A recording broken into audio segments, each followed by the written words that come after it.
So here's Rio, and here's Rio, and here's his toes that are curled under. As you can see, if they hang there, they're not as straight. Sorry, Rio, sorry. So what we do is, this is active release therapy, is I simply put my finger, my pointy finger, or index finger, I think that, well, either way, pointy, in under his little toes right here, his little paws.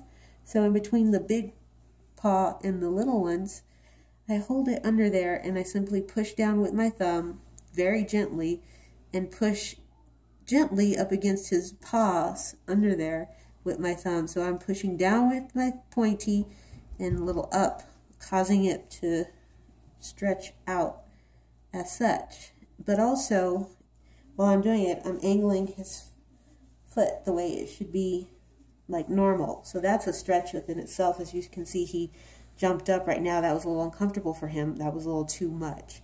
So we'll do gentle releases, and you want to find a spot where it's not too hard for him, but not too soft, because you're going to eventually want to feel a little twitch. That will, just like I did now, hopefully the camera picked that up. And right now I can feel it twitching, and this is active release therapy in a sense, because we're gently pushing one way with my thumb and pushing the opposite way with my pointy. And just by holding it there, you cause it to stretch it out, the tendons and the ligaments and such. And I would ideally hold it, even if, as long as possible. Right, that was a little too rough for him, so I'll have to go easier, as you can see by his body language. And sometimes I'll just I'll do that for as long as possible. Even, I think I've done it for at least a couple minutes, I'd say, sometimes longer when we're really into it and he's being patient and a good, and he's not too sore also.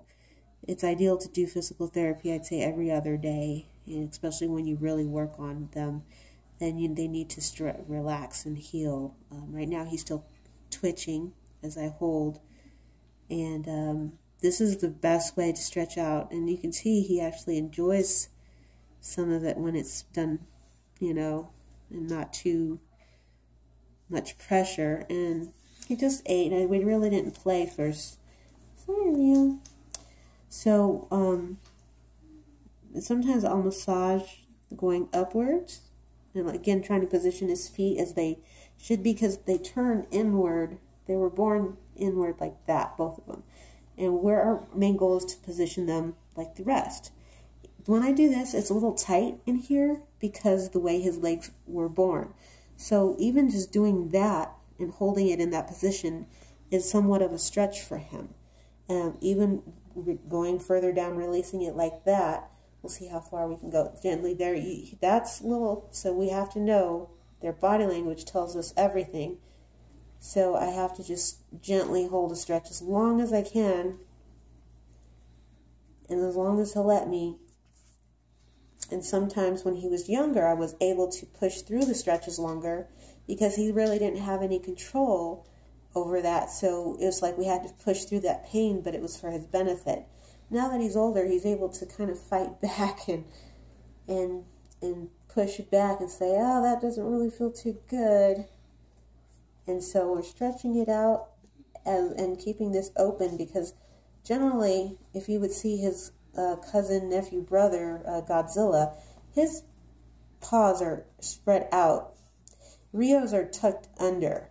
And so our main goal with Rio is to keep him out and, you know, not bend his feet inward, keep it outward. And that's in everything. When he was actively playing, I would position his feet on the clawers, like on the climbers as such. And, you know, and actually that was actually a good natural physical therapy, was the red dot going off and on. That's part of it, recording. Sorry. Maybe we can cut that out. Okay. Or we'll stop it. But yeah, so that's, I guess, just intro. What we'll do is, I guess we'll stop it here. But no, here's another good way. I sometimes massage his legs, gently, going all the way down. But you have to be real gentle because they're so fragile, and all his tiny ligaments and tendons and muscles, you know, and you can still see how his leg curls under. So when I massage it out, it's ideal to put it as straight as possible, even though it might make him a little uncomfortable, as it looks like it is. But that's the goal here, is to keep it, massage it in a straight form, stretch it out in the straight form. And I could hold it here. Let's see how long it could let me hold it.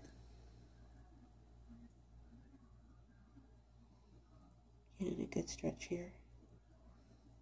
For humans, it's ideal to hold a stretch for 30 seconds if we want to succeed in training the muscle to memorize the relaxed state. And in this one, we're training it to go back to what it should be. Because who knows how long he was in his mother's womb, where he had to get scrunched up to cause his feet to be born like that. But so I say hold it as long as you can. And see, I pulled it. I was I was testing him to see how long he would let me hold it and how far I could stretch it.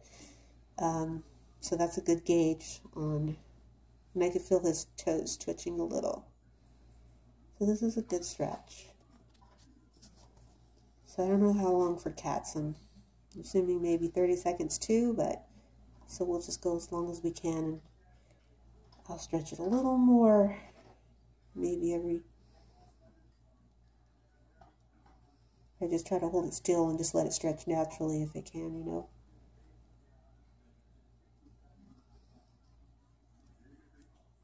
It's still pulling. Okay, I'm going to pull it a little more further out and down, and you saw that muscle twitch.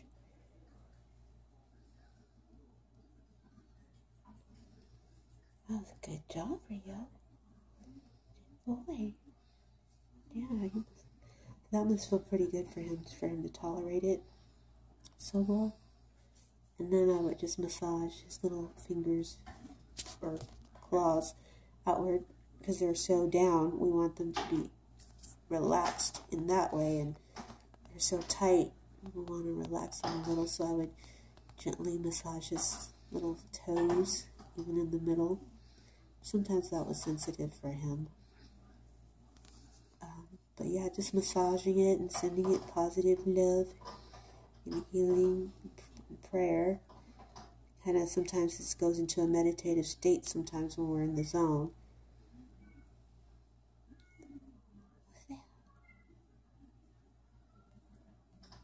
And sometimes I'll just rub. That was a little too hard for him. Sorry. I'll put my thumb on the, I guess this is his heel. I don't know. But I put my finger and my thumb here, and that was too hard last time, so I'm gently pinching, and it naturally releases on its own. That was a little too tight, so he pulled back really fast, as you saw.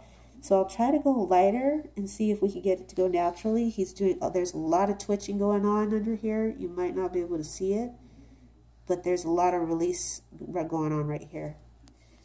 That could be fascia, I'm not quite sure. I'm not a specialist, but see if we can do that again. Gently, I'm trying to hold it straight rather than his natural tendency to curve under. So I'll try to go a little gentler, or more gentle, and see if we can get a full round up in here to go up and out. Here, good boy for you. Good boy. Yes, oh. You'll be able to feel with your thumb where the tender spots are in your fingers. Like, you'll be able to feel. And of course, we do that for both legs. Sometimes, we'll see if we can do it. sometimes we'll lay like this. And it's okay, Rio. Hold on, baby. And oops. And we would do physical therapy on both legs at the same time when he's really relaxed. And sometimes, oh, he's a little tight. So I don't know. Sorry, baby. So, but yeah, we'll get to do both legs when he's feeling up for it. He's been a little tender and, oops.